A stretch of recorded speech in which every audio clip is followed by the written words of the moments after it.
Ready? Ready? Are y'all ready? Cause it's real talk. It's real talk. Tabby, Tassie.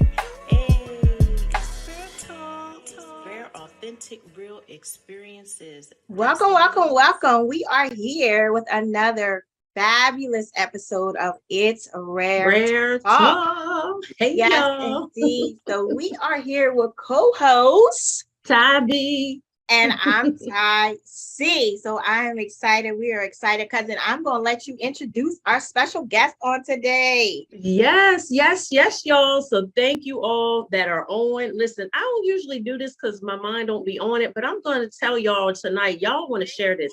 You want to get your cousins, you want to get your brothers, sisters, get everybody on here tonight because we have such a special guest. We have been, I don't even want to use the word excited, but we have been looking forward to this episode. Like me and cousin were texting, like, this is going to be good. Like, we just knew that this episode was going to be so good. Like I said, we've been looking forward to it. We were talking earlier about this young man, even comments and people were sharing the post, that he was going to be sharing his story on tonight. I'm walking through the store with tears and I mean, just so elated, just so joyous about this young man who I had the pleasure of working alongside a couple of years ago. And so, y'all, I like to introduce to some and present to others, none other than Mr. Andre Childs. Welcome. Welcome, welcome, welcome. We are excited. Cousin, thank you so much for the connection with Mr. Childs, and Mr. Childs, once again, we just want to thank you for being here. Cousin is exactly right. When I think about the topic that we're actually going to be talking about tonight, like there's a lot of different pandemics that's going on in the world today, but addiction has been a national problem for a long time. Yeah. COVID came in and COVID made its name great and as far as like the headlines on television and media and all of that. But addiction has been, listen here, an issue for a long, long time. It has affected so many different families in so many different ways. And so just to know that Mr. Childs, you have celebrated 5 years in recovery melts my heart. And I have to be perfectly honest with you. This subject area right here is very dear to me. And it's very dear to me, not that I have actually experienced it personally, but coming from a job of 7.5 years of working with individuals who have been battling this for years. I always took my job very seriously. Right. And so to be able to talk about this matter tonight on It's Rare Talk, listen here, I am elated. I am excited.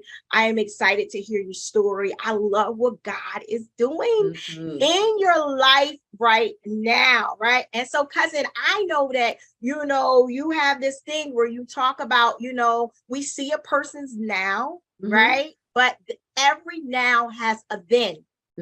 And so Mr. Childs is here with us today to take us back to his then. And so I'm excited for his transparency. I'm excited for the support that he has had along the way. Andre, that's absolutely amazing.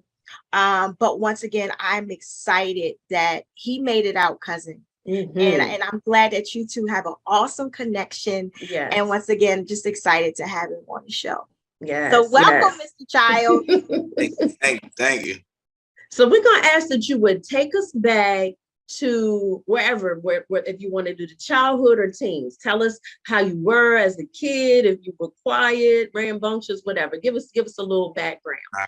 Yeah, as a child, I very athletic, played sports, basketball, football, ran track, and wasn't quiet. I definitely talked a lot. But like I was thinking about it, back from 8 to 14, I was like my life was very good, playing sports, getting good grades, going to school, just doing everything I was supposed to do. And I felt like when I got to, even through high school, you know, 9th, 10th grade, 11th grade, I was real little. So like I just kind of stayed to myself a lot. Yeah. Played sports, stayed to myself because my sister, you know, she graduated in 2004, went to Hampton University, was always making honor roll, dean's list. Like, so I felt like, man, I have to stay on top of myself because like, you know, she out here like doing her thing, and things didn't end up that way. And sometimes I sit back and I ask myself, you know, maybe I didn't feel like I was good enough. You know what I'm saying? And that's maybe what transpired to send me in the wrong direction. So, you know, my childhood as a young child, everything was fine. My teenage years is when things started to take a turn. Okay. So how about senior year? Did you graduate or I graduated high school, you know, played varsity football, running back, defensive back, played basketball, and I even went to a JUCO college in Oklahoma for 2 years. And I feel like that is when I realized that maybe I might have an addiction problem. I didn't know nothing about addiction, narcotics, Alcoholics Anonymous, but I was in school and I was out like partying. You know what teenagers do, young kids do. You go to college, you party, you get up, you go to class. Well, the difference was I was partying and everybody else was getting up and going to class and I wasn't. Okay. I'm saying, so after being out there for a year and a half, I came back home to Claymont, Delaware, and that was in 2011.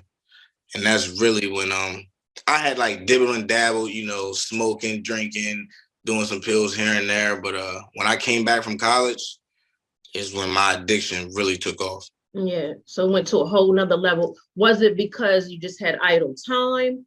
Do you feel like, so you didn't finish? You went to JUCO for a year and a half, but you didn't finish. You came back. So when you got back, did you feel like, man, what do I do now? Like, what do you think your mindset was at to cause, like you said, the dibbling and dabbling to go haywire, out of control? You know, a lot of the people I graduated with and family members, everybody went to college, graduated, you know, got a degree, or if not got a degree, like had a career. And I felt like I came back to my hometown and I just was in the mindset as like, what's next? Yeah. And a lot of the people that I hung around were, you know, they would have a job, but they also was, you know, in the streets selling drugs and getting high. And, you know, they say, you are who you hang around. If you hang around 9 people that's doing drugs and selling drugs, and you the 10th person, it's probably what you're going to end up doing. And that's just where it started. I would work here and there, but a lot of my homeboys from back home, man, like they got high. And I feel like me, I take things to the extreme. You know what I'm saying? Once I started, it was all she wrote. And like I said, when we get to like now, you know, because you know, once you get into a program, Narcotics Anonymous, you start to do like step work and like answer about yourself. Because back then I didn't know my reason of why I chose to pick up drugs. You know, I also didn't know I was a drug addict. So if I knew now what I knew back then, I mean, I don't know if I would have, but I'm grateful that I went through what I went through because it made me who I am today. Absolutely. I love that. You just said a lot. Right there in what you just said. Like, you said, I didn't know I was an addict. Because a lot of times when we in the midst of something, it's a couple of things: denial, or not just wanting to associate ourselves with something that has such a strong, you know what I mean, look to it, you know. But you said, I didn't realize I was an addict, you know. So let me ask you a question. If you don't mind sharing, what was your gateway drug? What was that first drug that led? Because you said, listen, I take things to the extreme, right? And I've heard a lot of people saying that from working in this field, you know, with other individuals. I've heard that, you know. So what was that first drug that took you into that place of, my God? Yeah. All right. So the first drug I ever did, right? Marijuana, smoking weed, drinking. But I would do, Xanax or perks here and there. But the first time I did opiates, like I sniffed a bag of dope, it gave me a whole different feeling. And I feel like from the first time I touched that drug is when I said to myself, like, this can get dangerous very quick. But in my mind, right, I'm telling myself that like I'm not like these addicts that walk around here and can't work and don't have no money and don't care about how they dress.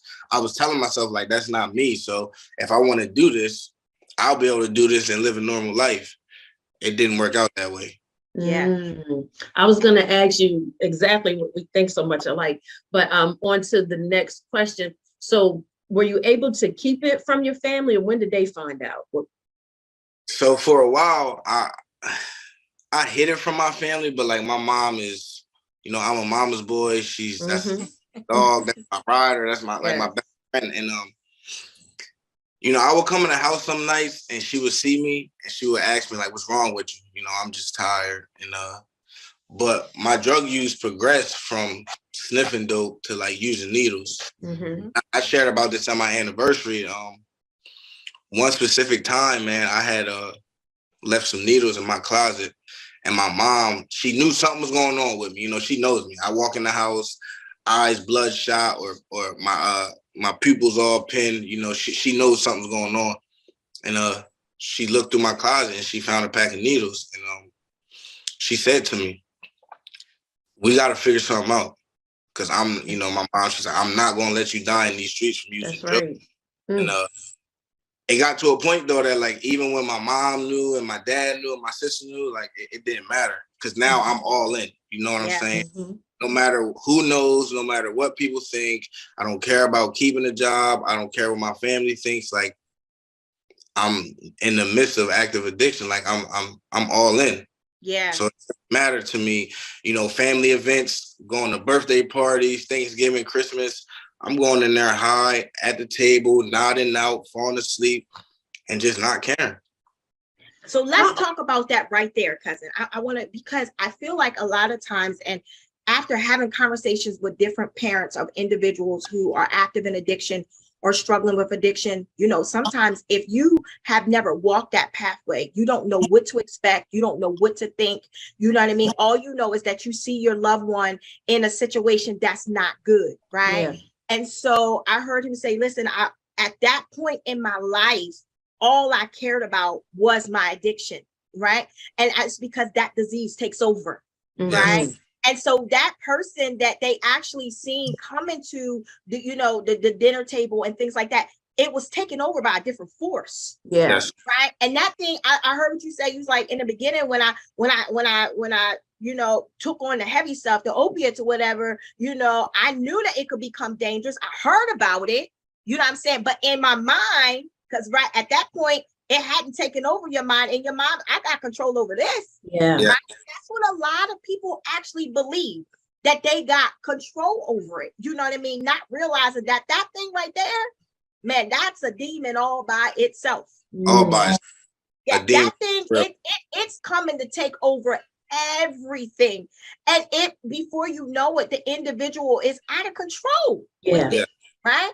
And so here you are, you're showing up. You still showing up, but you showing up with something riding your back. Right. Yeah. Wow. I was going to ask too, were you working? Were you still functioning like with a job, or was you just like getting your money in the street or whatever? I was working. I would have a job here and there, Okay. I used to work with my uncle cleaning like Wawa floors, and then I worked at Bellevue State Park.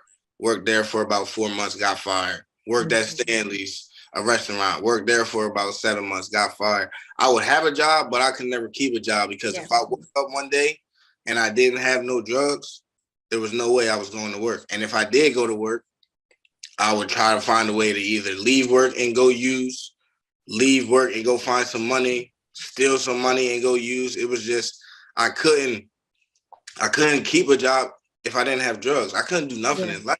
But like she was saying, it was really a demon that took over my body. Like if I wake up today and I don't get no drugs in my body, I will not be a productive person. It had you like that. And so what's your age range during this time? I would say when I was deep in my addiction, 19 to 25.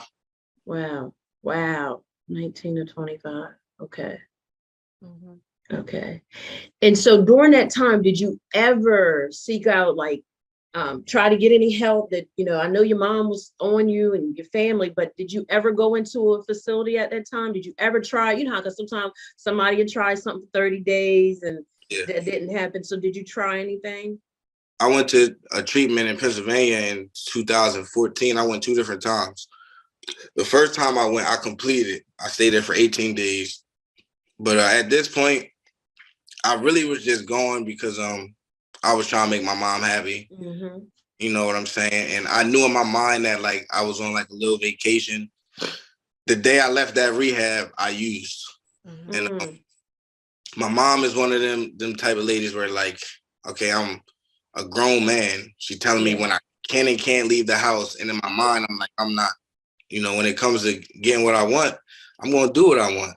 And she would try to keep tabs on me and try to get me jobs to work with people she was close to. But at the end of the day, the only way I was going to stop using is when I was ready. So I went to that treatment for 18 days, completed and used. I went back to that same treatment in 2015, and I was there for 3 days, and I left. And I got high as soon as I got in the car with the person that picked me up. Before we get deep into the interview, I need to shout out your mother. Yes, Mom. Right? I've never met your mom in person, never had a conversation with your mom, but I need to shout her out, right? And is your mom Miss Wanda? Yes. The reason why I want to say that is because like I told you prior, I was reading the comments on our Facebook page, and I can tell that your mom loves you. 100%. I can tell that your mom is one of your biggest cheerleaders. And from a mom to a mom, I get it. Yeah. Right? All she wanted to do was protect her seed. That's it. Right? And she was riding with you. I want to tell you something. Consider yourself blessed, because I've seen a lot of individuals whose support system fell off because they couldn't handle the fact that their child was in active addiction. Mm-hmm. And so for your mom to continue to ride that thing out with you to the point to where you are now, listen, Miss Wanda, shout out to you. Shout out to you. And so I just wanted to stop and say that and give her flowers. Wow. She's here. I'll add to that, because working with Andre, I know he loves his mom. He loves his mom. He's very family oriented. Yeah. And so I just wanted to highlight that we know mom did her part, Yeah. we know this was not her fault or her doing. This was choices that you made, Absolutely. When you strong-willed and you have this mindset, I'm going to do what I want to do. That's, what I'm saying? Because even us, I guess we could call ourselves mama bears, because our kids are grown. My youngest is 16, but I'm still like that. Andre, me and Tonette, our boys they're knocking on 30, but we still like, where you, you know what I mean? Where you at? Because it's a different world, you know what I mean? Yeah. And I commend your mom for that. I'm not losing my son, because that's our mindsets with our boys, you know what I mean? So yeah, that's a lot with that. Yes. A lot with that.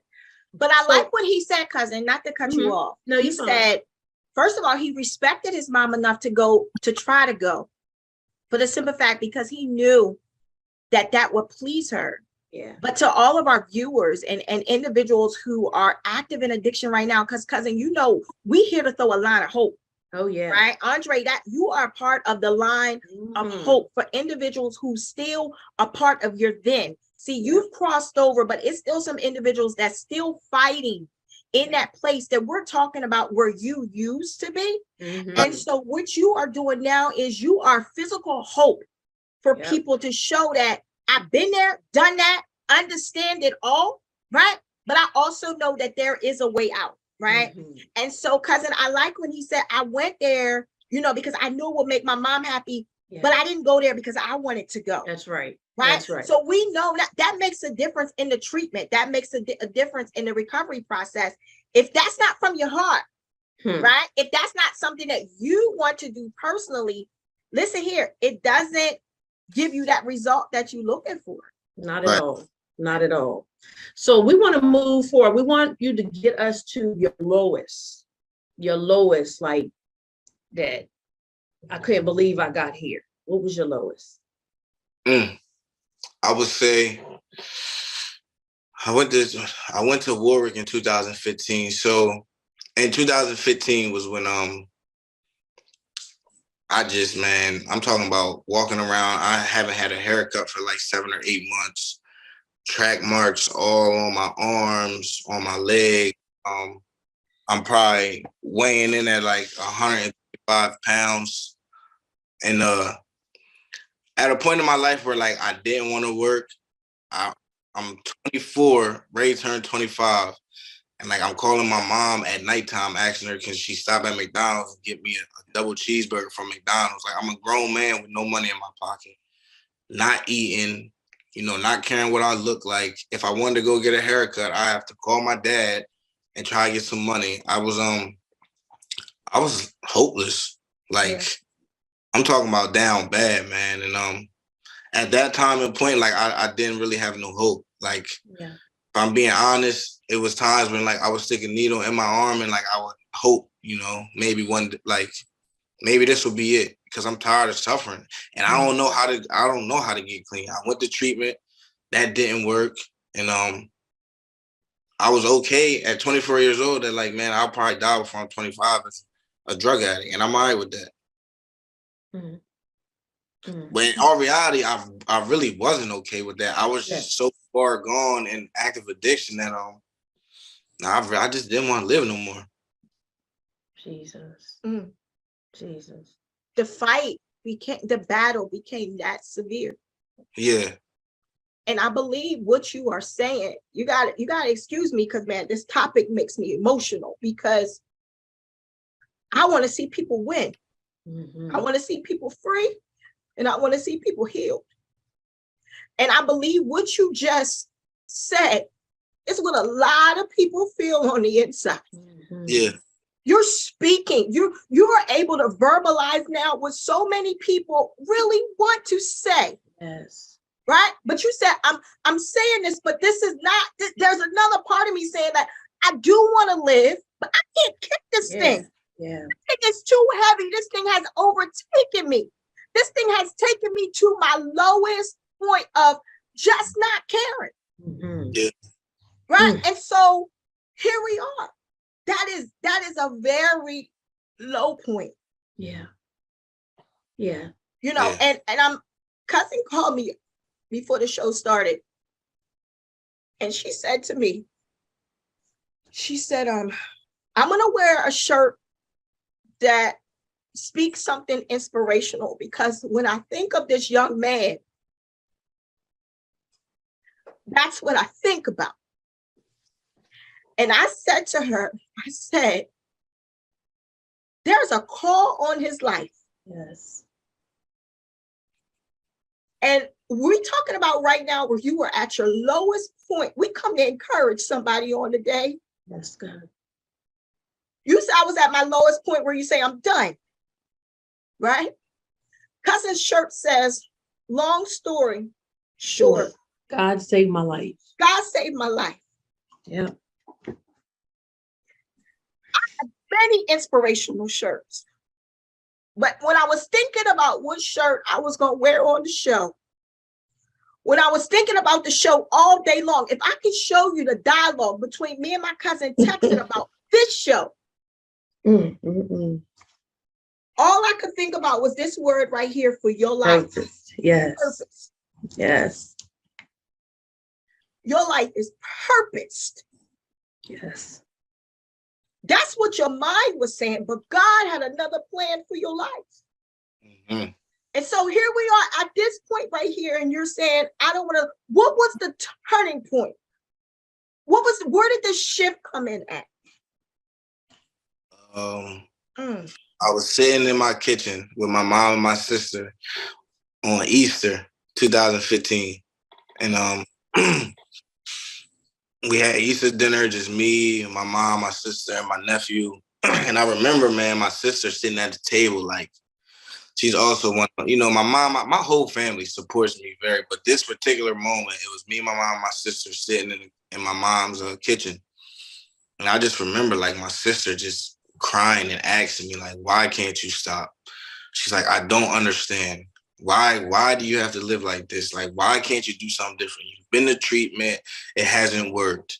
We try to come up with these ideas, like nothing's working. Like, I don't want to lose you. I don't want you to die in the streets, but like, why can't you stop?" And at that point, I didn't think she really understood how deep this active addiction was for me. But I just remember seeing my mom and my sister's face, man, in 2015, and I said to myself, I gotta give myself a chance. I had this therapist that I talked to, you know, and I'm always been the type of guy, man. Like, I'm always honest. I'm always open about what I'm going through and what's going on. And she found that treatment facility, Warwick Manor. I can honestly say, even when I went there, right, when I left there, I didn't stay clean right away, but I didn't go back home. You know, I went to that treatment facility. It was about a couple of days before I was ready to leave, and I just told my counselor, man, if I go back home where I'm comfortable, I'm gonna put myself with people. I'm gonna put myself in the same neighborhood. I know where to go. I can walk there. I don't need a phone. I'm not gonna stay clean, and I'm gonna end up dying. And I went to that treatment facility in 2015, and I stayed down here. But the disease of addiction is so crazy, right? Because like I still found a way the day I got out of Warwick to go back to Delaware one time, use, and then come back to Maryland to a recovery house. Because I still didn't know if I was ready to stop. Like I would go back and forth, man, so much. I don't want to use, but when that thing is on my shoulder talking to me, sometimes it's hard to shake it off. And 2015 was an up and down year for me. You know, I went to Warwick, I went back home, I went to a recovery house.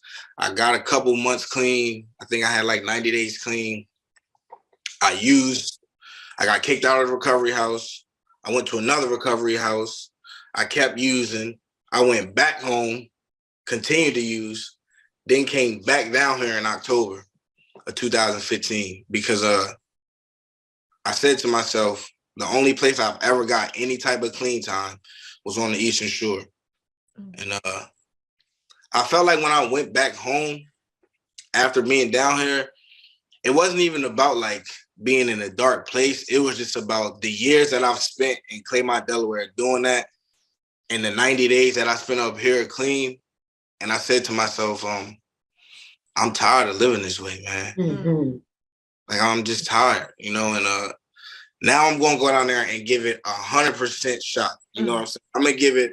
I'm gonna give my all. I'm gonna take some suggestions. I'm gonna get a sponsor. I'm gonna do step work. I'm gonna find some people who really, you know, got some clean time and are really trying to live a new way of life and be productive members of society. And that's what I did.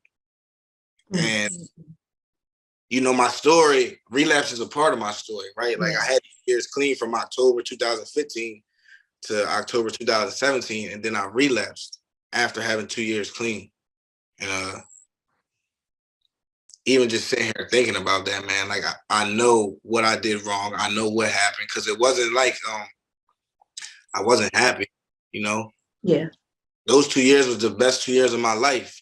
But for me, when I started dealing with somebody back home, and I like kind of like disconnected myself from the program of Narcotics Anonymous, from my the people in my recovery house, my sponsor, my sponsees, and I started hanging back around with the same dudes I hung with when I was in active addiction.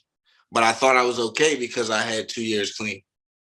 And let me tell you something. Listening to you makes me think about how powerful the mind is, right? But then you still had the drugs that's affecting the mindset all the more. You know, they always say a mind is a terrible thing to waste, but the mind is very powerful. That mind have us doing all kind of stuff. But I commend you sharing that part, because a lot of times you know, we can miss detail, and you just shared some detail right there. And like cousin said, we just appreciate your transparency so much. And we definitely believe that you're helping some people. I want to share something with you that I realized about the word recovery, because we hear it, but a lot of times people just think what people have their own, you know, definition of what recovery is. But this is what I found out about recovery. It's about the get back.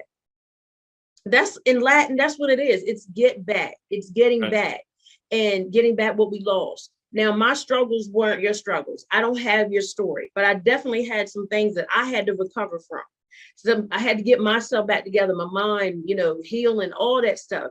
Everybody has a different journey, and this one just happened to be yours. But I think about how, you know, you persevered, you know, even when you didn't know what that was going to look like, you know, and you could have just quit and gave in. But, and as cousin said earlier, God had a plan. Even when you thought that needle, one of them last needles was going to be it, God said not so. See, when he has a plan, it doesn't even matter what the enemy does. It won't work. It'll form. It might even manifest, but it doesn't mean when God has when you're sealed, like when you're chosen for such a time as this, the enemy he can only do so much. But just the fact that you kept persevering, and guess what? God knew all along that heart. He knew your mind was doing its own thing, but he knew deep down you really didn't want to die. Like you thought you did, but inside you really didn't want to go out like that. Nah, you didn't want to go out like that. And so I'm just so grateful to God that I was able to, you know, work alongside you. So we're gonna move into, you know. Hold on 1 second, cousin. I just want to share one. I listened because words mattered. Yes. I listened to him say, I went to rehab because of my mom. Mm-hmm. And then I got to a low place. And then I heard my mom and my sister. I heard. Then I heard him say he got to talk with himself. Yes. Mm-hmm. I'm tired of this. Yes. Mm-hmm. For all those that are watching and viewing and want out, you got to have a conversation with yourself and mean it. I heard him say, I want out. Mm-hmm. And then he started to seek out places of his. See, once you had that mindset, once he was ready to shift, didn't say the opposition wasn't going to come, right? But he was ready to shift. And then I heard him say he went, and then he realized he couldn't go back. To the same. He was able to identify some triggers, yes. some red flags. I can't go back home. If that place is not safe for me. It's true that you really do have to change people. You do, places and things. Yep. It's necessary for survival. Very.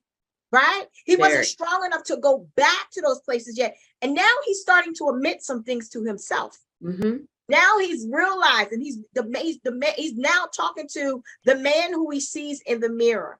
Yeah. Right? And now we're starting to see results. Yes. Did he fall? Yeah, he fell. Mm-hmm. But he was able to say, okay, wait, I see why that happened. No longer making excuses. That's right. All right. But so he was trying to find solutions then. That's basically, it was the like mindset had shifted. That's right. You got to shift the mindset. It's important to shift the mindset. Yep. Right? Until you shift your mindset, it don't matter what nobody say. Mm-hmm. That's it. And also another thing is the shifting of the mindset allowed room for God to move. Yeah.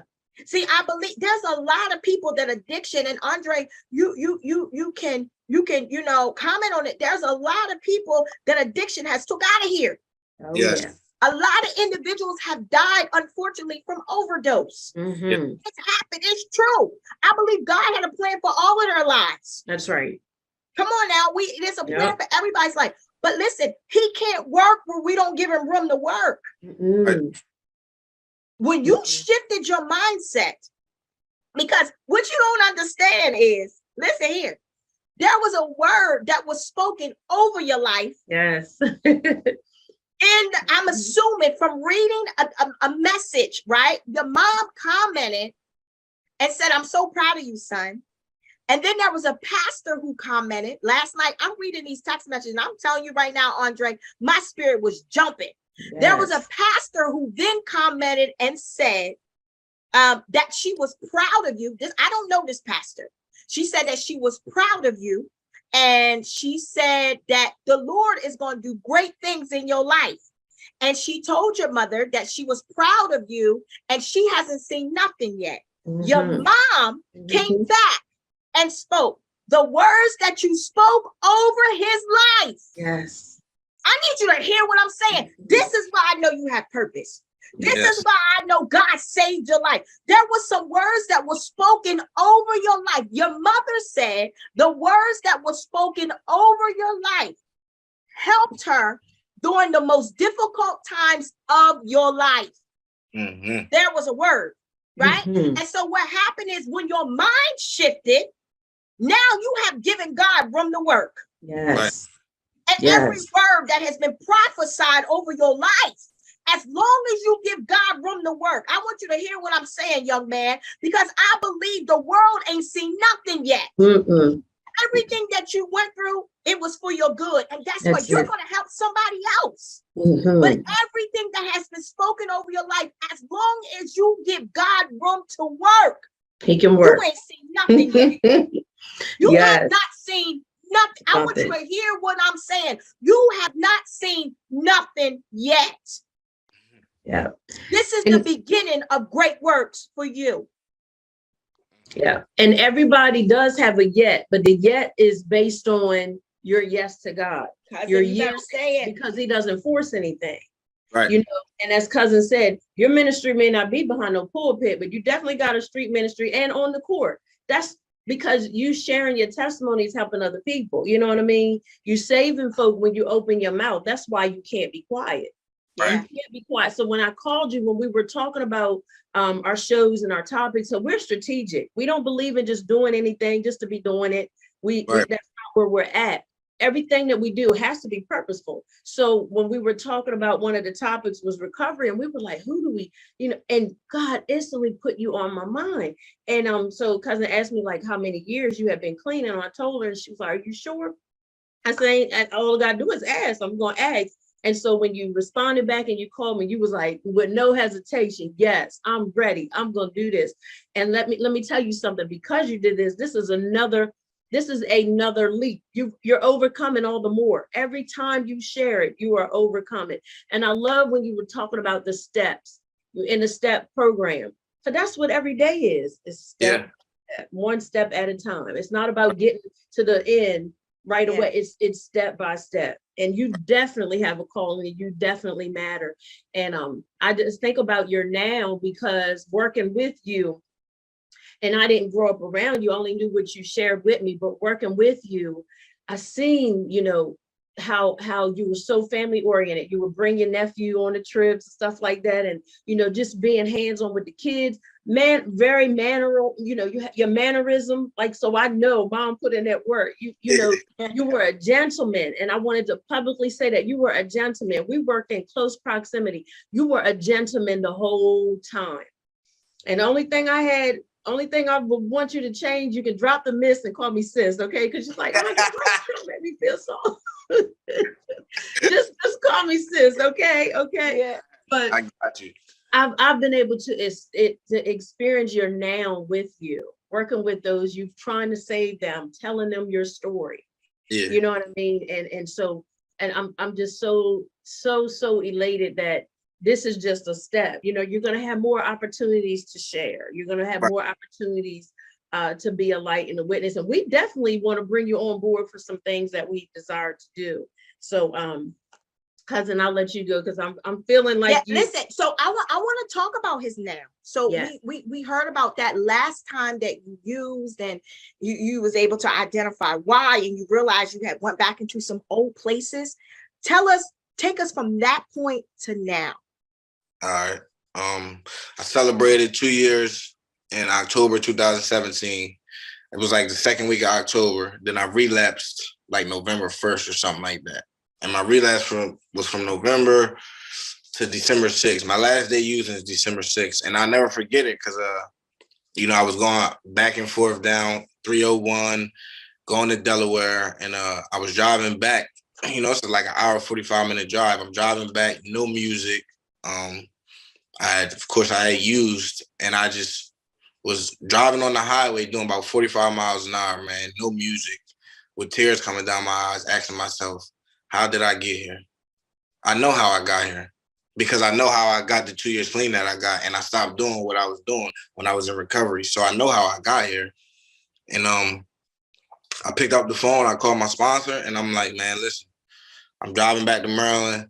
I need to move back in the recovery house.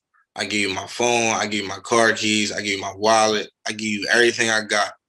And I mean, I don't want to do this no more. Like I'm ready to get back to being happy, you know, and loving myself again. And that's what I did. December 7th, I moved into recovery house. That was in 2017. I've been clean ever since. And I came back with the same intentions, man, of like going to meetings, going to IOP, getting a sponsor, doing step work, reading literature, reaching out.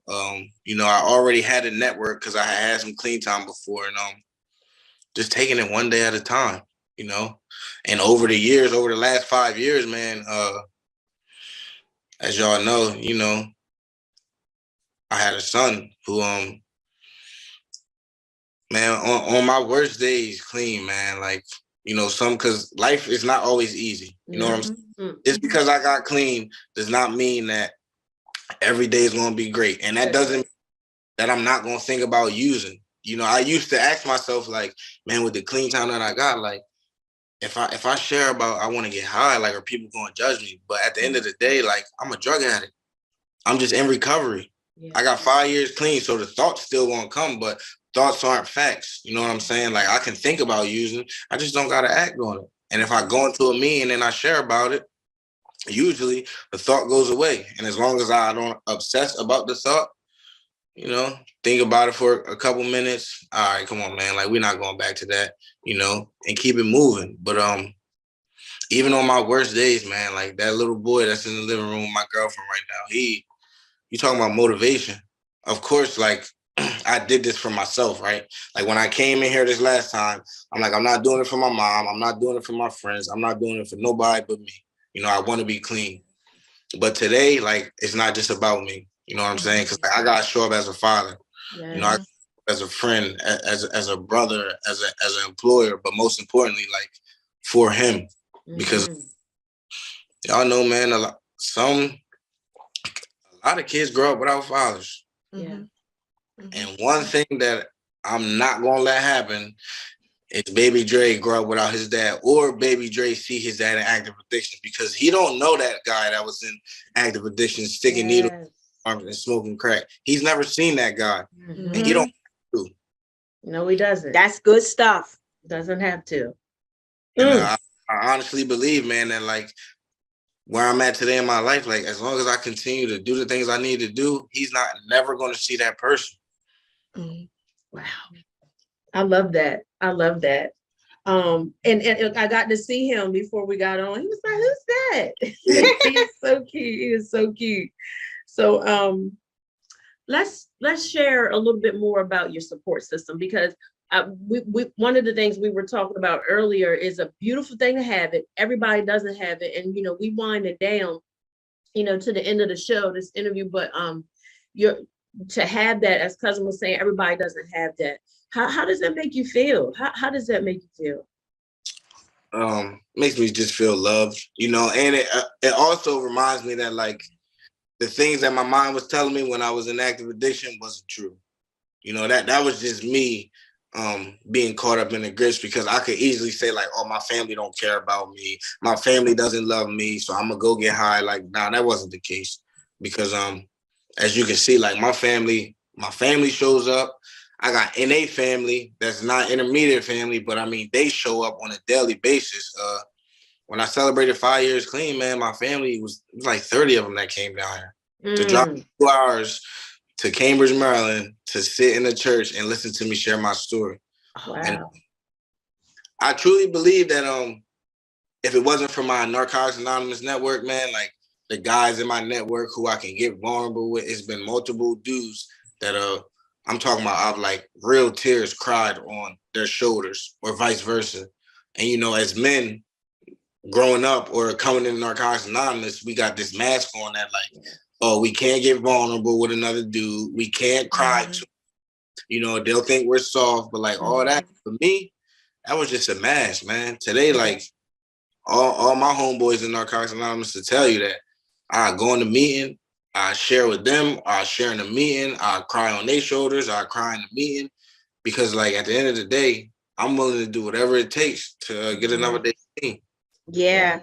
Yeah. I love that. Yeah. Love it. One day at a time, man. One day. That's all we're required to do. That's it. When we try to live more than one day at a time, that's too much. Yeah. That's all. Too It's too much. weighty. It's too heavy. Even for Mhm. those who are not struggling with addiction, all Yeah. we are required to do is live one day at a Okay. time. That's Right. it. One day at a time.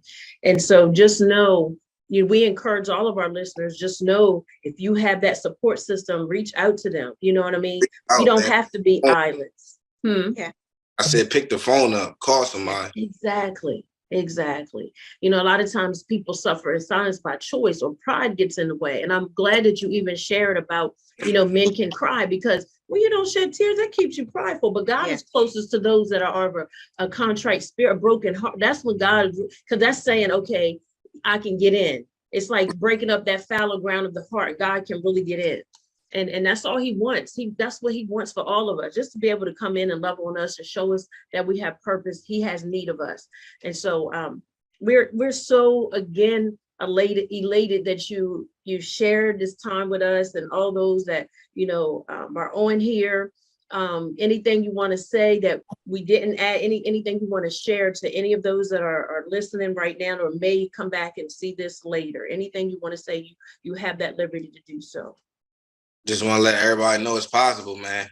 I say that because when I was in my active addiction, I didn't think I could get a day clean. And like today, I sit here with 5 years. So if I can do it, anybody can. You just gotta open up. You gotta get vulnerable. You gotta call somebody. You gotta ask for help. 'Cause the longer you stay quiet, the worse it's gonna get.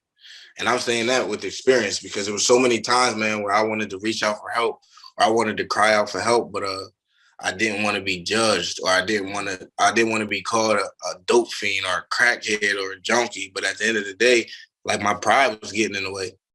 Because if I would have reached out earlier, thankfully, I'm glad I went through what I went through. But because like you said, there's a lot of people out here dying who didn't reach out. Mm-hmm. Mm-hmm. I don't know, I'm ready to bring my son in here real quick. Okay. I want you to Yeah, bring go your get son in, and I want to share this with you before you go get your son. I heard you say, I'm just a drug addict in recovery. Right? That's not who you are. Yeah. I want you to hear what I'm saying. That's not who you are. That's who you used to be. Right. From this day forward, every word that you speak out of your mouth over you, speak something different. Yes. Right. You are a man of God with purpose, Right. with a story to tell, who shall live and not die, Right. and declare the works of the Lord. No, speak something that's who you used to be. Right. I got a lot of stuff I used to be too. Yeah. Right? Here. But when I speak of myself now, I speak something different. Right. And so that's what I want you to do. I'm excited for your future. I'm Mm. happy for you. Yes. Thank you. I'm happy for you. I'm proud of you. Thank And you. I know this won't be the last time that I hear your name. No. But Not let at all. us see who makes you proud. Let us see. This is awesome. This was awesome. Let us see. Look, we see the smile on his face already. Let us see. Hey. Absolutely handsome, Hey, little Dre. Hey. handsome young man. Yeah.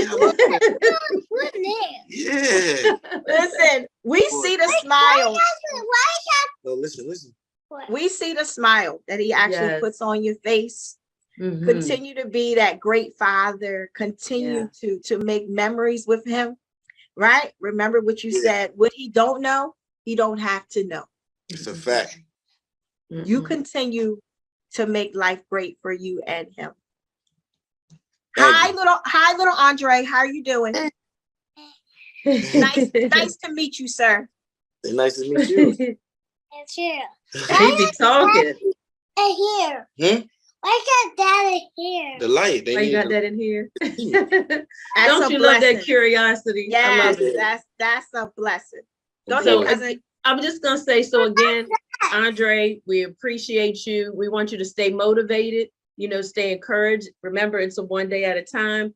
And when you said something to the viewers about reaching out, anybody that's struggling, because when we hungry, a closed mouth don't get fed. So when we hungry, we're gonna open up our mouth and say something. So when we want something different, we do need to open up our mouths and just ask for help. Let's get that pride out the way. So Right. again, thank you. We appreciate you. We want you to enjoy this holiday time. Love on your family. Tell your mom we said hello, because next year, Lord willing, when we host our live recording, we want you in the place. We want you to bring Absolutely. your family. Okay. We're gonna have some things for you, so we will give you details. But reach out if you ever need us. We appreciate you so much. Absolutely. Until next time, y'all. It's Rare Talk. Hit us up at itsraretalk@gmail.com. Follow us, share. Y'all share this. This was so good. This was so good. Until next time. I truly appreciate y'all. Absolutely. Listen here. Keep doing it, man. I got you. Keep doing it. Keep doing that. Proud of you. Until next time, it's Rare Talk, y'all, where everything is rare, authentic, real experiences. We are so grateful for the interview with Andre Childs. Until next time. That's what it is, y'all. Be blessed. All right. Ready? Are y'all ready? Cause it's Rare Talk. It's Rare Talk. Tabby, Tassie. Hey, it's Rare Talk. It's rare, authentic, real experiences. That's what it is.